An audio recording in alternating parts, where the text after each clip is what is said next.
పదే పదే మీ తెలుగుదేశం పార్టీ నాయకులు కావచ్చు, అప్పుడు విపక్ష పార్టీలు కావచ్చు, శాండ్, ల్యాండ్, వైన్, మైన్ మాఫియాలో ఆ వైఎస్ఆర్ కాంగ్రెస్ పార్టీ బాగా అవినీతి చేసింది అంటున్నారు. సో ఆ అవినీతి పైన ఈ ప్రభుత్వం విచారణ చేసే అవకాశం ఉందంట. ఖచ్చితంగా ఉంటది.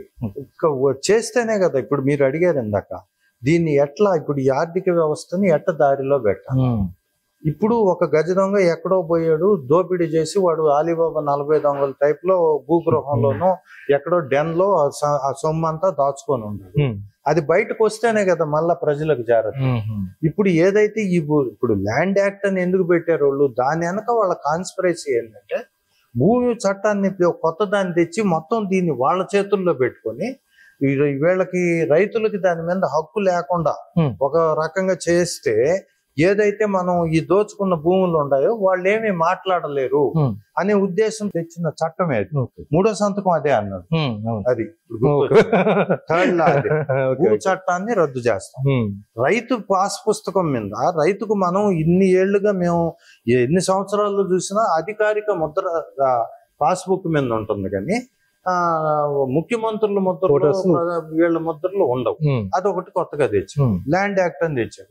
కారణం ఇదే. ఇప్పుడు సాక్షాత్తు చీఫ్ సెక్రటరీయే దీంట్లో ఇన్వాల్వ్ అయి ఉంటాడని అక్కడ ఉండేటువంటి కార్పొరేట్ వైజాగ్ లో దాన్ని అంతా భూ కుంభకోణం బయటకు తెచ్చారు. దాన్ని అంతా బయట లాగుతారు. ఆ భూములన్నీ బయటకు వస్తాయి. ఆ సంపద అంతా మళ్ళీ తిరిగి ప్రభుత్వానికి చెందద్ది. ప్రభుత్వానికి చెందిన ప్రజలకు చెందద్ది. అది తిరిగి మీ నెల్లూరు జిల్లా విషయానికి వద్దాం. గడిచిన 2019 ఎన్నికల్లో 10కి 10 వైసీపీకి వెళితే ఇప్పుడు ట్రెండ్ మారిపోయింది పూర్తిగా. 10కి 10 మీ తెలుగుదేశం పార్టీ కూటమికి వచ్చింది. సో ఇది కూడా రేపు జిల్లా డెవలప్మెంట్ ఏదైనా ఖచ్చితంగా ఉపయోగపడే అంశమేనా? ఇప్పుడు మీరు ఒకటి చెప్తున్నారు, మనకి నెల్లూరులో అండర్ గ్రౌండ్ డ్రైనేజ్ ఇన్ని 100 కోట్లు ఖర్చు పెట్టి ఆఖరి నిమిషంలో దీంట్లో 11,000 crores ఖర్చు అయిన అండర్ గ్రౌండ్ డ్రైనేజ్ ని కొన్ని 100 కోట్ల బ్యాలెన్స్ తో నిలబడి ఉంటే దాన్ని భూస్థాపితం చేశారు. అంత డెవలప్మెంట్ చేసిందని. ఇప్పుడు అది ఆ కక్ష ఎంత కనబడింది నెల్లూరులో. నారాయణ గారిని 70,000 ఓట్ల మెజార్టీతో గెలిపించారు.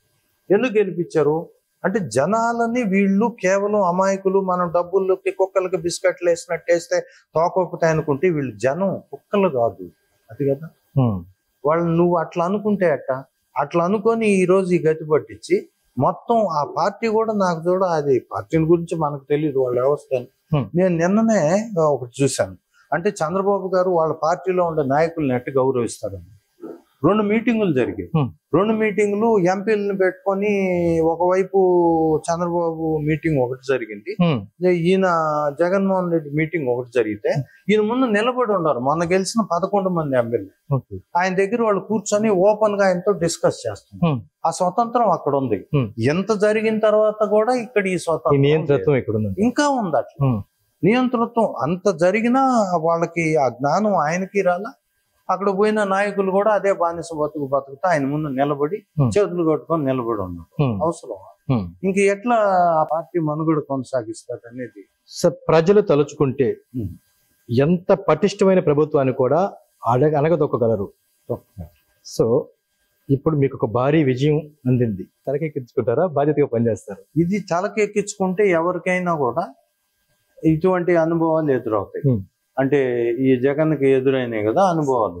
దీంట్లో కక్ష సాధింపులు అటువంటి ఏం ఉండకూడదు. అంటే వాళ్ళు ఎక్కడైనా ఏదైనా మన జిల్లాలో అంటే పెద్ద లేవు, ఏదో కొన్ని వెరీ మైనర్, కానీ ఎవరికి అన్యాయం జరిగిందో వాళ్ళకి అన్యాయం చేసిన వాళ్ళని లాగి శిక్షించాలి. కానీ కనబడిన వాళ్ళు అందరి మీద దౌర్జన్యాలు చేసుకుంటూ వెళ్ళటం అటువంటి చేయబడలేదు. అది మనసు డెవలప్మెంట్ మీద పెట్టాలా, ప్రజా సంక్షేమం మీద పెట్టాలా.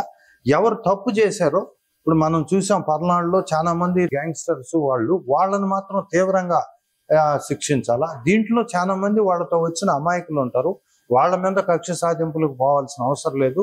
ఈ రావణ కాష్టాన్ని ఇట్లా కంటిన్యూ చేయబడలేదు. దానికి ఫుల్ స్టాప్ పెట్టి రౌడీజాన్ని అనగదొక్కేసి ఎక్కడ యాంటీ సోషల్స్ ఎలిమెంట్స్ ఉన్నాయో వాళ్ళ మీద ఖచ్చితంగా చర్య తీసుకొని ఎవరైతే ఫ్రాడ్స్టర్స్ ఉన్నారో ఆ ఫ్రాడ్ అంతా వెలికి తీసి చేసిన తర్వాత మనం డెవలప్మెంట్ మీద దృష్టి పెడితే ఖచ్చితంగా జరగదు. ఇదే చెప్తున్నారు ఇప్పుడు మన పెద్ద నాయకులు కూడా. ఇప్పుడు బాబు గారు కానీ, లోకేష్ గారు కానీ, అట్లా బీజేపీ నుంచి పురంధేశ్వర్ గారు కానీ, వీళ్ళందరూ ఇట్లా మన చంద్రమోహన్ రెడ్డి గారు కానీ వీళ్ళందరూ ఏంటంటే మనం కక్ష సాధింపులకు వెళ్ళాం. బట్ తప్పు చేసిన వాడికి శిక్ష పడదు. అది కక్ష సాధింపు కాదు. 2019 నుంచి 2024 వరకు మీ తెలుగుదేశం పార్టీ కార్యకర్తలు కొంతమంది డబ్బు పరంగా నష్టపోయారు, కొంతమంది పరువు పరంగా నష్టపోయారు, కొంతమంది ప్రాణాలు కోల్పోయారు. అవును. మరి క్యాడర్ అందరినీ కాపాడుకునే విషయంలో మీ పార్టీ పెద్దలు బాగా పనిచేస్తారంట. పనిచేస్తాం. ఇప్పుడు లోకేష్ కార్యకర్తలు గొంతు కోసేస్తారంట. లేదు కదా, ఇప్పుడు లోకేష్ ఆల్రెడీ కార్యకర్తల సంక్షేమ అనేది పెట్టి దానికి ఆల్రెడీ దాని ద్వారా ఎవరు ఇబ్బంది జరిగిందో వాళ్ళందరికీ హెల్ప్ చేయడం జరుగుతుంది. ఎలక్షన్ కు ముందు కూడా ఆమె భువనేశ్వర్ కూడా ఎవరైతే ఆయన్ని చంద్రబాబు గారిని జైల్లో పెట్టినప్పుడు చనిపోయారో వాళ్ళందరినీ పరామర్శించి వాళ్ళకి కొంత ఆర్థికంగా సహాయం చేయటం ఇవన్నీ చేశారు.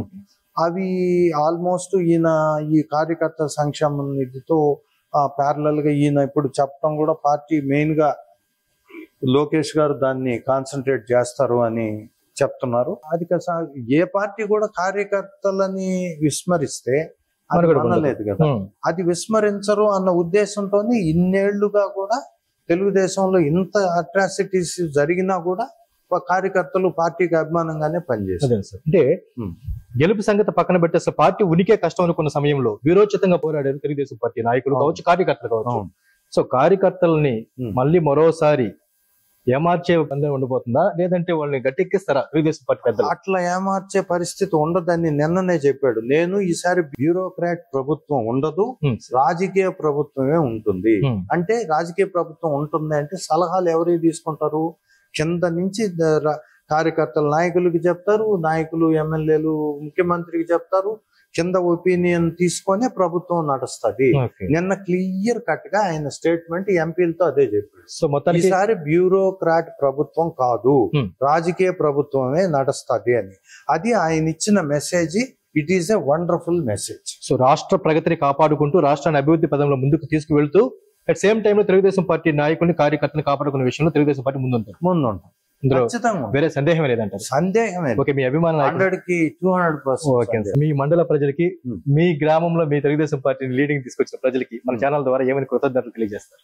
అందరికి మన పార్టీ గెలిచిన దానికి, మన పార్టీ కోటేసిన దానికి, తెలుగుదేశంకి, అందరు ప్రజలకి నేను కృతజ్ఞతలు తెలుపుకుంటున్నాను.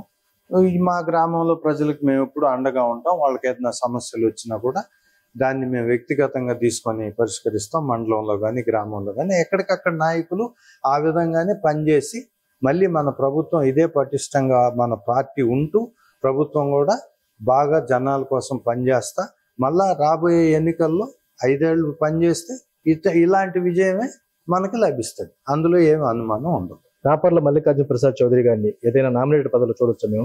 నేను అటువంటి ఏమి ఎక్స్పెక్ట్ చేయట్లా. నేను ఏంటంటే సోమిరెడ్డి గారి కోసమే పనిచేస్తాను, చంద్రమోహన్ అన్న కోసం. ఇప్పుడు ఒక ఎలక్షన్ అనేది వస్తే మేము ప్రజల సేవ కోసం పనిచేస్తాం.